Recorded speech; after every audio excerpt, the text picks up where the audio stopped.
우리 사순절 첫 주일 하나님께서 우리에게 주시는 말씀은 레위기 24장 1절로 3절까지의 말씀입니다. 구약성경 레위기서 24장 1절로 3절입니다. 제가 가지고 있는 성경책은 184면에 있습니다. 184페이지 레위기 24장 1절로 3절 말씀.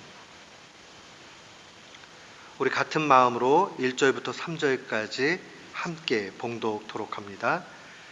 여호와께서 모세에게 말씀하여 이르시되 이스라엘 자손에게 명령하여 불을 켜기 위하여 감람을 찢어낸 순결한 기름을 네게로 가져오게 하여 계속해서 등잔불을 켜둘지며 아론은 회막안 증거계 휘장 밖에서 저녁부터 아침까지 여호와 앞에 항상 등잔불을 정리할지니 이는 너희 대대에 지킬 영원한 규례라. 아멘. 저는 오늘 본문 말씀을 통해서 부지런히 하나님을 만나라 라는 제목으로 주의 말씀을 선포하도록 하겠습니다. 우리가 레위기서 하면 참 딱딱한 책, 참 읽기가 어려운 책, 이런 생각을 선입관으로 가지고 있습니다. 왜냐하면 이 레위기서에는 구약의 제사법, 오늘날로 얘기하면 예배에 관한 규례로 가득 차 있기 때문에 그러합니다. 근데 오늘날에도 우리가 레위기의 그 가르침 그대로 예배를 드린다면 아마 이건 실제적인 책이 될 거예요. 근데 오늘날에는 더 이상의 구약의 제사법을 가지고 예배하지 않습니다. 그런 의미에서 우리하고는 굉장히 동떨어져 있고 막연한 책과 같이 느껴집니다. 그런데 우리가 이 레위기서를 깊이 묵상하다 보면 이 말씀이 얼마나 우리의 삶과 깊은 관련이 있고 밀접한가 하는 것을 깨닫게 됩니다. 어떠한 책들보다도 우리의 삶에, 우리의 신앙에 큰 도전을 주는 책은 레위기서입니다. 그래서 레위기서는 한편으로 이야기하면 매우 실천적인 책이라 그렇게 볼 수 있습니다. 우리가 실천적인 이 책을 받아들이기 위해서 먼저 필요한 것은 우리의 중심 가운데 우리가 하나님 앞에 왕 같은 제사장, 다른 말로 이야기하면 우리가 하나님 앞에 예배를 주관하고 또 예배의 삶을 모범적으로 살아야 되는 사람이라는 그 성도의 본분을 다시 한번 생각해야 됩니다. 성도가 뭐 하는 사람이에요? 다른 것이 아니라 하나님 앞에 바른 예배를 드리는 사람, 예배의 삶이 우리의 삶 전부가 되는 그러한 모습을 의미합니다. 그래서 이 유대인들은 어린아이 시절에 회당에서 가장 먼저 읽히는 책이 바로 레위기서입니다. 실천적이기 때문에 그래요. 어떻게 하나님을 잘 예배할 것인가, 어떻게 하나님을 잘 섬길 것인가 하는 그 중심이 있기 때문에 그러합니다. 오늘날에 있어서도 이 레위기서의 능력, 하나님의 능력은 예외는 아닙니다. 얼마 전까지 목회를 미시건에서 잘했던 라벨이라는 사람이 있습니다. 이 목사님이 나중에 좀 신학적으로 이상하게 돼서 더 이상 존경할 수 없는 상황이 되었지만 이분이 아주 건전한 신앙 가운데 있을 때에 자기가 미시건의 작은 도시에 가서 개척을 합니다. 그 마이스 힐이라는 바이블 철치를 개척을 하고 거기에서 제일 먼저 강해 설교를 한 본문이 바로 레위기서였습니다. 그가 레위기를 강해하면서 강조해서 이야기합니다. 레위기서는 우리가 오늘날 어떻게 바로 살아야 될지 하는 것을 알려준다. 레위기서를 우리가 깊이 알게 되면 세상 가운데 정말 왕 같은 제사장으로 힘있게 그렇게 살아갈 수 있다라고 증거했습니다. 그 이후로 희한하게도 그 교회는 엄청 부흥하는 역사가 일어나게 됩니다. 사랑하는 성도 여러분, 제가 드리고 싶은 말씀은 이 레위기서를 우리가 오늘날 내게 필요한 말씀으로 받을 때에 이 험악한 세상, 우리를 유혹하는 세상, 우리를 넘어뜨리고 좌절시키는 현실 속에서 새 힘을 가지고 살 능력을 준다는 사실입니다. 오늘 그 말씀 가운데 특별히 24장의 본문의 시작의 첫 말씀은 우리에게 더 큰 도전과 위로와 힘을 줍니다. 오늘 본문 말씀은 아주 간단합니다. 3절 말씀에 보면 아론은 회막악 증거궤 휘장 밖에서 저녁부터 아침까지 여호와 앞에서 항상 등잔불을 정리하라고 그렇게 이야기를 합니다. 불을 잘 간수하고 있으라고 이야기를 합니다. 그러고 나면 이스라엘 백성들이 해야 될 의무는 2절에 나와 있는 대로 불을 켜기 위해서 감람이라는 것은 올리브를 얘기합니다. 그래서 감람을 찌어낸 순결한 기름이라는 것은 아주 깨끗하게 특별히 정제돼서 만든 감람유를 얘기합니다. 올리브 기름이죠. 그 올리브 기름을 통해서 이 불이 꺼지지 않도록 등잔불을 계속 밝히는 것을 얘기하고 3절 하반절에 보면 이것은 너희의 지킬 대대에 지킬 명령이라고 그렇게 말씀해 주셨습니다. 우리가 잘 알지만 하나님께서는 이스라엘 백성들과 더불어서 함께 하시면서 예배 받으시기를 기뻐하십니다. 하나님이 함께 하시고 간다라는 그 얘기는 성막이라는 것으로 나타나요. 성막이라는 것은 오늘날로 얘기하면 예배당의 축소라고 보면 되고요. 이스라엘 백성들이 광야에서 지나다닐 때는 이걸 분명히 이 성막을 이동식으로 가져다니면서 하나님의 임재의 초소로 인정을 했습니다. 그래서 이 성막을 하나님의 뜻대로 만들고 성막에 있어서 자신들의 모든 삶의 중심을 삼았습니다. 성막의 구조를 간단히 말씀드리면 이렇습니다. 성막 입구가 있고요. 들어가자마자 뜰이 있습니다. 그리고 그 안에 들어가면 건물이 보이는데 이 건물은 두 개의 부분으로 되어 있습니다.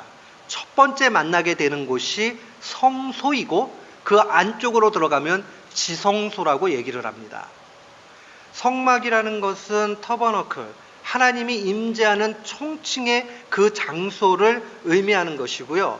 그 뜰 안으로 들어가서 보이는 건물의 성소는 아주 거룩한 장소다 그런 뜻이에요.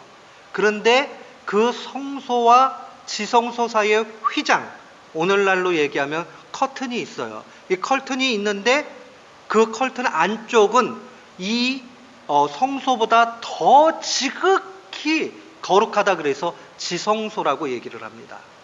거기에는 법궤가 있었고 거기에는 하나님이 친히 거기에 임재하신다라고 그들이 그렇게 믿고 있었습니다. 물론 하나님께서 어느 곳에나 계시기 때문에 꼭 거기에 한정된 장소에만 계신 건 아니지만 특별히 그들의 믿음을 바로 하기 위해서 지성소의 그 거룩함에 대해서 강조하고 있는 것이 분명합니다. 그런데요, 이 성소 건물로 들어가게 되면 지성소에 앞서서 아주 중요한 세 개의 기구가 나타납니다. 이 정면에서 들어갔을 때 오른편에는 떡상이 있어요. 여기에는 제사장만 먹을 수 있는 거룩한 떡. 그래서 거룩한 떡을 디스플레이, 여기 이렇게 진열을 해놨거든요. 그래서 그것을 한자로 바꿨을 때에 진설병이다 이렇게 해놨어요. 그리고 정면에 보이면 향을 피워놓는 향단이 있어요. 분향단이 있고요. 왼쪽 편으로 보게 되면 지금 오늘 본문이 나와 있는 등잔대가 있습니다. 그 등잔대에 언제나 불이 꺼지지 않도록 해야 되는 것이 제사장들의 아주 큰 임무 중 하나였습니다.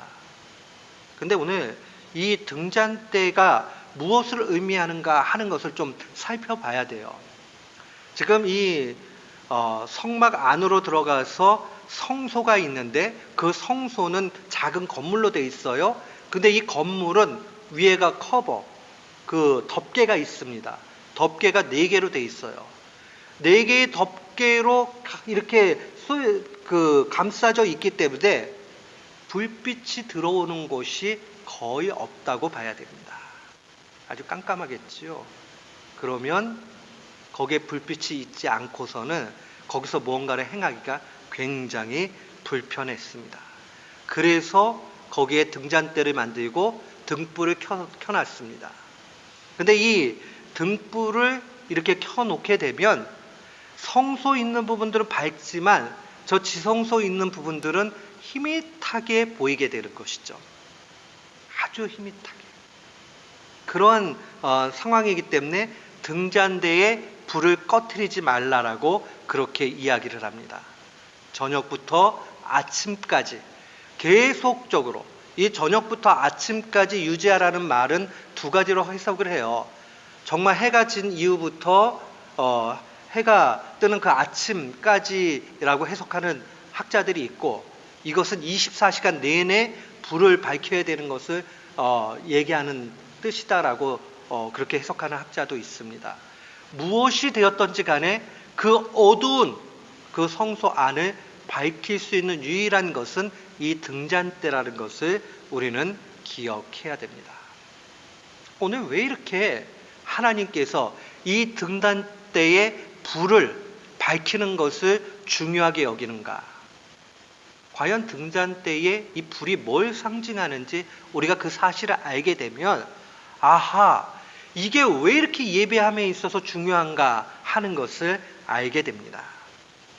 결론부터 말씀을 드리면 성소 안에 있는 등잔대의 불이 상징하는 것은 바로 성도들의 바른 행실을 의미합니다. 성도들의 바른 행실. 어떤 의미에서 이렇게 이야기하는가? 성경 말씀은 성도들을 종종 빛으로 그렇게 이야기합니다. 사도는 에베소서 5장 8절로 9절에 이렇게 증거했어요. 너희가 전에는 어둠이더니 이제는 주 안에서 빛이라. 빛의 자녀들처럼 행하라. 빛의 열매는 모든 착함과 의로움과 진실함에 있느니라 라고 말씀하셨습니다. 그러니까 성도들은 빛의 자녀인 거죠. 빛의 자녀. 그러니까 오늘날에 이 제사장들이 불빛을 끄지 않게 하기 위해서요, 이 중간중간에 성소에 들어와 가지고 계속 점검을 했습니다. 이 중간중간에 점검하는 일들이 생각보다 굉장히 자주 되었다라고 그래요. 왜냐하면 불이 꺼져버리면 큰일 나기 때문에 그런 거죠. 이게 오늘날의 제사장, 왕 같은 제사장인 우리의 삶 가운데서도 이 부분을 점검해야 됩니다. 나의 삶 가운데 이 성도의 착한 행실, 빛의 자녀의 모습, 이것이 꺼져가지 않는가 하고 자꾸 점검을 해 가야 한다는 겁니다. 우리의 예배가 삶과 동떨어져 있지 않습니다. 어쩌면요, 오늘 우리가 예배 드리는 것은 일주일에 주일날 1시간, 중간중간에 새벽 예배, 금요 예배 있지만은, 그러나 그 시간들 합쳐봤자 얼마 긴 시간 되지 못합니다. 더 많은 시간은 우리의 일상의 삶입니다. 그 일상의 삶 가운데 착한 행실의 불이 꺼지지 않도록 우리는 제사장들이 두렵고 떨리는 마음으로 성소의 불을 잘 간수했던 것 같이 우리의 삶 가운데서도 그러한 모습이 필요합니다. 주님은 또 우리에게 친히 말씀하셨습니다. 마태복음 5장에 보면 우리를 향해서 5장 14절로 16절에 이렇게 말씀하셨어요. 너희는 세상의 빛이라.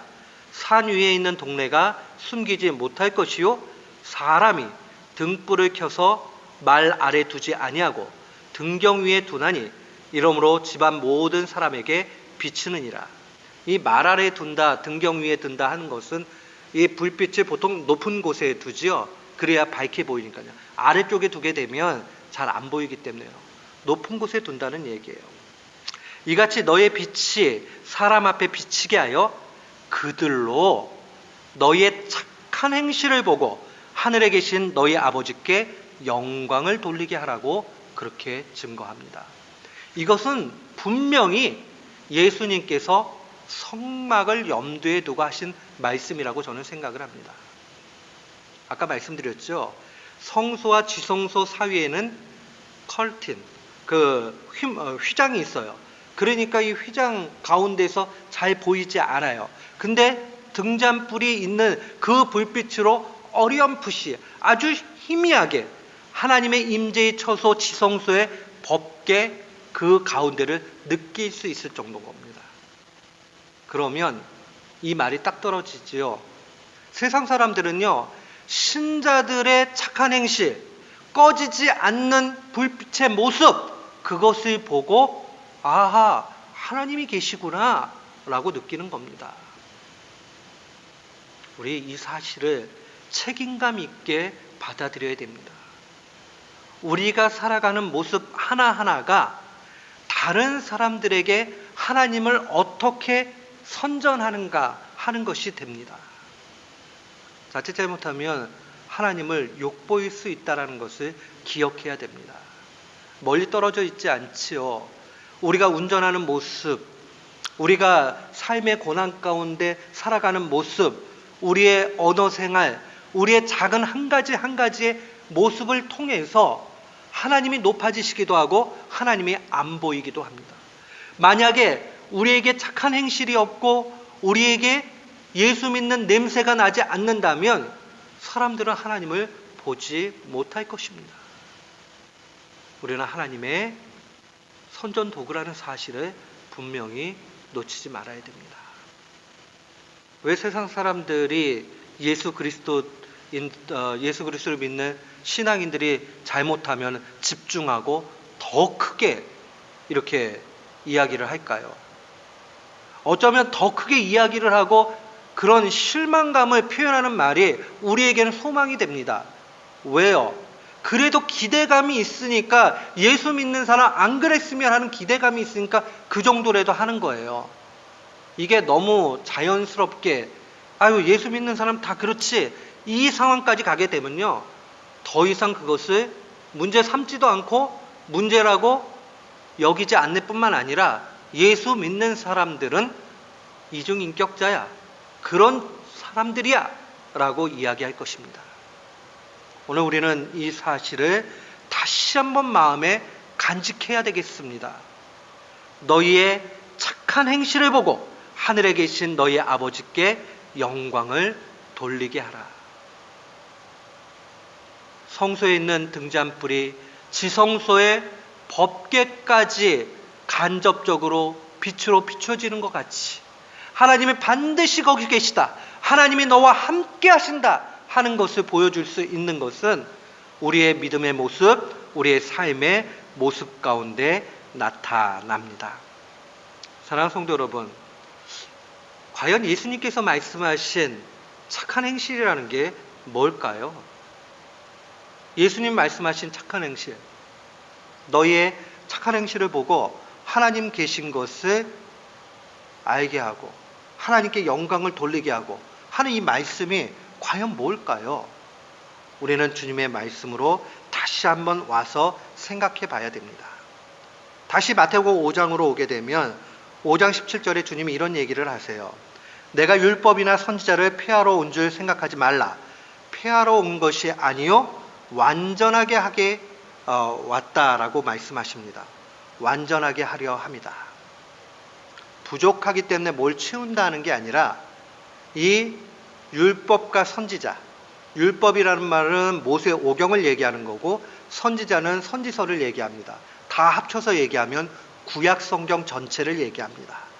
구약 성경을 폐하려고 예수님이 오신 것이 아니라 구약 성경이 진짜 나타내고자 하는 예수 그리스도, 그 그리스도가 바로 내 자신이다 하는 것을 알려주기 위해서 이 땅 가운데 오셨다는 것이 완전케 하신 것이죠. 그러면서 예수님을 아는 사람은 구약에 있는 말씀을 이렇게 해석하고 실천해야 된다라고 그렇게 알려줍니다. 그래서 이 마태복음 5장에 보면 예수님이 구약 율법을 새롭게 해석하시는 부분들이 나타납니다. 살인하지 말라 하는 명령을 누구나 다 알아요. 근데 이 살인에 대해서 주님은 더 높은 수준에 더 실천적으로 더 적극적으로 말씀해 주시죠. 형제에게 라가라고 하거나 분을 내면 그게 살인하는 게 된다라고 말씀하십니다.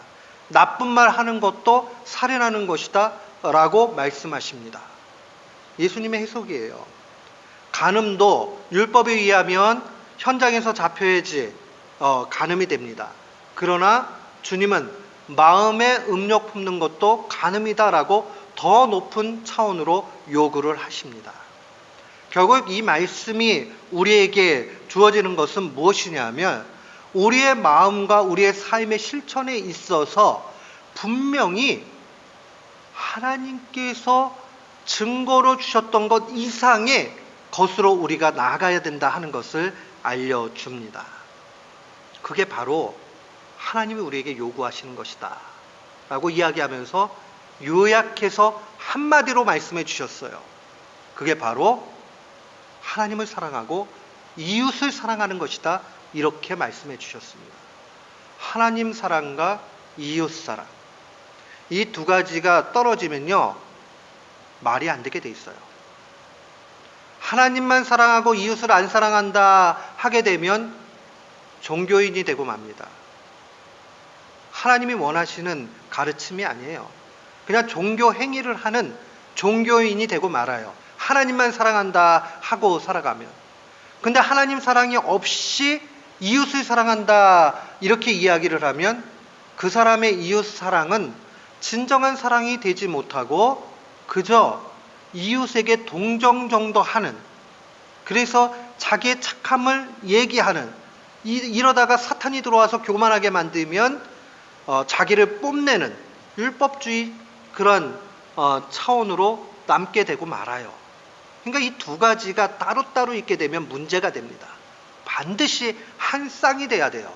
하나님을 사랑하는 것과 이웃 사랑하는 것이 하나가 돼서 나타나야 됩니다. 이렇게 될 때에 하나님 사랑과 이웃 사랑이 하나가 될 때에 우리의 삶 가운데서 등잔불에 불이 꺼지지 않는 일이 됩니다. 여러분 이거 가볍게 여겨서는 안 됩니다. 하나님도 부단히 잘 섬겨야 되고 이웃도 부단히 사랑해야 됩니다. 분명히 마태복음 25장에 보면 이웃 사랑에 대해서 주님이 마지막 상황들을 이렇게 말씀하십니다. 심판하는 임금이 이야기하지요.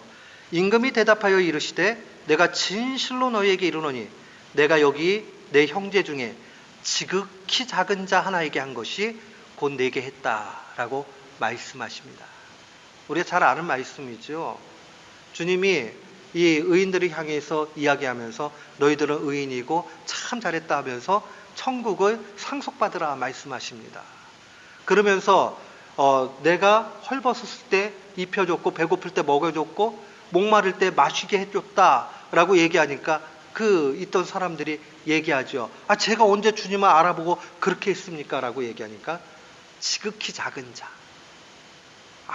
아무 그러한 주목을 받을 수 없는 사람, 그런 사람들에게 선과 호의를 베푼 것이 곧 예수님께 한 거다라고 주님 말씀해 주시잖아요. 그 이웃사랑에 대해서 분명히 강조합니다. 우린 여기서 하나 좀 생각을 해봐야 됩니다. 그러면 주님이 왜 이거를 하나님 사랑과 이웃 사랑을 한 쌍으로 그렇게 말씀하시는가? 여기에 기독교 신앙에 참 진리가 있습니다. 사랑하는 성도 여러분, 사람에게 있어서 제일 어울리지 않는 단어를 찾아보라면 사랑하라는 말입니다. 인간 사랑 못해요. 인간 사랑 못합니다. 자기 자신을 지나치게 사랑해서 남을 사랑하지 못하는 이기심도 있고요. 또 자기 자신까지도 귀찮으면 사랑하지 않는 것이 연약한 인간의 모습이에요.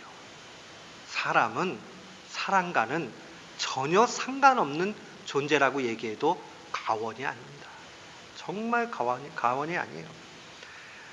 분명히 이 사랑을 해야 되겠는데 하면 할수록 느껴지는 게 사랑하지 못한다는 것을 분명히 보게 됩니다. 다른 종교는 그렇게 얘기를 해요. 높은 차원으로 올라가거나 남을 위해서 희생하거나 하는 그런 길에 있어서 자기가 노력하고 고행하고 수행하고 착한 일을 하고 이러면 그 단계에 갈 수 있다고 가르쳐요. 성경은 어느 곳에서도 네가 수행하면, 네가 노력하면, 네가 어떤 착한 일을 많이 쌓으면 그럼 높은 수준으로 간다? 말씀하신 적이 없어요. 언제 가능한가? 그것은 바로 부지런히 하나님을 만나는 일을 통해서 사랑의 열매가 나타납니다. 우리가 우리의 힘으로 조금 착한 일을 하려고 그러면요, 자꾸 속에서 자랑하려고 그래요. 자랑하려고 자꾸 이 마음속에 생겨나니까 누가 안 알아주면 섭섭하게 되는 거예요. 나 이만큼 했는데 왜 안 알아줘? 이렇게 생각이 든다고요. 그런데 하나님을 진정으로 사랑해가지고 그러면 그런 것이 안 느껴집니다. 누가 알아주든 안 알아주든 하나님을 사랑하니 하나님을 사랑하는 일들 가운데 자연스럽게 그 열매로 나타나는 겁니다. 어떤 면에서 보면 등잔불을 유지하고 켜고 가는 것은 우리의 착한 행실로서 하나님을 드러내는 일이지만 그것이 가능하게 되는 근본적인 이유는 제사장이 등잔불을 간수하기 위해서 계속 들어가면서 성소에 들어갈 때 뭐 하겠어요? 하나님을 대면하는데 자기가 죄악 가운데 그 대면하게 되겠어요? 회개하고 하나님을 자꾸 가까이 하고 자기의 연약함을 생각해보고 또 회개하고 깨끗이 하고 정갈하게 하고 하나님을 또 만나러 들어가고 그 일들을 자꾸 하다 보니까 착한 일의 열매가 나타나게 되는 겁니다. 이거는 양면과 같아요. 착한 일만 한다고 하나님 사랑하는 일 되지 않고 하나님 사랑한다고 하면서 이웃 사랑하지 않는 건 가짜라고 주님이 분명히 말씀해 주셨습니다. 성막의 신비가 여기에 있어요. 이 올리브유를 잘 준비된 것, 제사장이 등잔불에 불을 관리하기 위해서 그냥 그 중간중간마다 계속적으로 성소에 들어갔다 나왔다 들어갔다 나왔다 하는 이 일들이 얼마나 영광스러운 일인가 한번 생각해 보십시오. 우리도 마찬가지죠. 사람들이 오늘날에 이런 비판 많이 해요. 야, 기도만 하면 다냐? 야, 예배만 드리면 다야? 11조 하면 다야? 다야? 왜 이런 얘기가 나오기 시작했느냐? 그러한 것들은 하는데 사랑의 열매가 없으니까 이런 문제가 생기는 거예요. 사랑의 열매가 나타나지 않으니까 종교인들 같이 그렇게 하면 다냐? 이렇게 얘기를 해요. 사랑해야지. 근데 자칫 잘못하면요, 하나님을 사랑하는 일을 배제해놓고 사랑만 하다 보면 나중에 율법주의가 됩니다. 그래서 자기의 뽐냄으로 나타납니다. 나는 이걸 이만큼 하고 있고 나는 저걸 저만큼 하고 있고 안 알아주면 헐, 왜 나를 안 알아줘? 그리고 화가 나게 돼 있죠. 사랑하는 성도 여러분, 우리는 부지런히 하나님을 만나면서 나아가야 됩니다. 그러면서 이웃에 대한 사랑을 실천해 나가야 됩니다. 그게 바로 예수님이 우리에게 알려준 균형 잡힌 신앙의 참 모습이에요. 그러니까 우리 교우들은 저도 마찬가지고 합심해서 이 마음을 가져야 돼요. 부단히 하나님을 만나야 됩니다. 아침 저녁으로 그 중간중간에 계속적으로 이 제사장들이 불을 간수하기 위해서 신경을 쓰고 집중했던 것 같이 우리도 하나님 만나는 일들을 그렇게 가야 돼요. 그러면서 우리의 삶 가운데 이웃을 사랑해야죠. 하나님을 자꾸 가까이 하다 보면요, 말씀이 속에서 역사가 돼요. 운전을 하다가도 내 잘못한 거 없는데 옆에 있는 사람이 치고 들어오면 얼마나 화나요. 그러는데 화가 나려고 그러더라도 갑자기 주님이 너 나를 만나는 사람이잖아. 나와 함께하는 사람이잖아. 그럼 어떤 마음 되겠어? 아유, 내가 이러면 안 되겠구나. 그 즉시 고치게 된다고요. 그렇게 나아가는 사람, 그 사람이 하나님을 부지런히 만나는 사람이요. 그렇게 살아가게 되면 나도 모르는 사이에 자꾸 남을 사랑하게 돼 있습니다. 아유, 내가 이 나쁜 말 하면 안 되겠구나. 내가 누구를 미워하면 안 되겠구나. 내가 이렇게 해서 남한테 손해를 끼쳐서는 안 되겠구나 하는 그 마음이 계속 들기 마련입니다. 사랑하는 성도 여러분, 이것이 바로 우리 주님이 가르치신 그러한 온전한 신앙의 모습입니다. 오늘 이 사실을 우리의 마음에 간직하기를 축원합니다. 정말 이 마음을 우리가 가지고 있어야 됩니다. 하나님은 왜 사랑하라고 얘기하느냐? 하나님이 심통쟁이래 가지고 욕심쟁이래 가지고 나만 그냥 다 섬겨라 하고 하는 게 그 목적만 있는 거 아니에요. 하나님 그런 하나님이 아니라 하나님은 온전히 사랑할 때에 이웃도 사랑하게 되고 하나님은 온전히 사랑할 때에 우리의 영혼이 바른 길로 갈 수 있기 때문에 그러합니다. 또한 이웃을 사랑하게 되면 그 가운데 하나님을 더욱 사랑하게 됩니다. 왠지 아세요? 이웃 사랑하다 보면 좌절하는 자기 자신을 더 잘 발견합니다. 사랑 안 할 때는 그냥 다 그렇지 그러고 그냥 넘어가요. 근데 사랑하려고 노력하고 사랑하고 이렇게 가다 보면 자꾸 자기의 연약함이 점점 더 크게 보여요. 야, 내가 이렇게 사랑한다고 하고도 이렇게 부족하구나 하고 깨닫게 돼요. 그러면 어떻게 하겠어요? 그 사람은 자꾸 또 하나님 앞으로 또 나오게 돼요. 하나님, 나는 이걸 사랑을 못하고 이렇게 또 자꾸 잘못을 하니 어떻게 하겠습니까? 하고 하나님 앞에 또 매달리면서 부지런히 하나님을 만나게 됩니다. 그러면 그 사람은 점점 신앙이 풍성해집니다. 성경의 말씀을 보면 참 역설적인 것이 있어요. 있는 자는 더 풍성해지고 없는 자는 없어집니다. 있는 것까지도 빼앗기게 됩니다. 믿음도 그래요. 하나님을 부단히 만나는 사람은 더 풍성해지고 하나님을 만나지 않게 되면 인색해지고 그 삶이 피폐함으로 가는 것. 사랑하는 성도 여러분, 우리 모두는 하나님을 부지런히 만나야 되겠습니다. 하나님을 부지런히 만나면서 동시에 우리에게 요구되는 것은 요한 사도가 주의 말씀을 증거하는 그 말씀대로 사는 겁니다. 요한일서 4장 20절로 21절 말씀은 이렇게 증거합니다. 요한일서 4장의 맨 마지막의 결론입니다. 누구든지 하나님을 사랑하노라 하고 그 형제를 미워하면 이는 거짓말하는 자니 보는 바 그 형제를 사랑하지 아니하는 자는 보이는 형제를 사랑하지 아니하는 자는 보지 못하는 바 보이지 않는 하나님을 사랑할 수 없다 라고 이야기합니다. 그러니까 이게 동전의 양면과 같죠. 우리가 자꾸 하나님을 사랑하다 보면 이웃을 사랑하게 되고요. 또 그 가운데서 이웃을 자꾸 사랑하는 걸 힘써 나가게 되면 하나님을 사랑하는 일로 더더욱 가까이 가게 된다는 말씀입니다. 그러면서 21절에 이렇게 얘기합니다. 우리가 이 계명을 주께 받았나니 하나님을 사랑하는 자는 또한 그 형제를 사랑하느니라. 부지런히 하나님을 만난다는 말의 다른 면은 부지런히 다른 이웃을 사랑한다는 말이에요. 이거 우리가 평생에 죽는 날까지 다름박질 해야 될 일들입니다. 오늘 우리 마음을 좀 새롭게 했으면 좋겠어요. 가까운 사람부터 또 멀리 있는 사람에 이르기까지 어떻게 하든지 내가 더 많이 살아가는 사람 돼야 되겠다. 그런데 내 뽐냄이 아니라 하나님을 부단히 만나는 일들을 통해서 이 일을 해야 되겠다.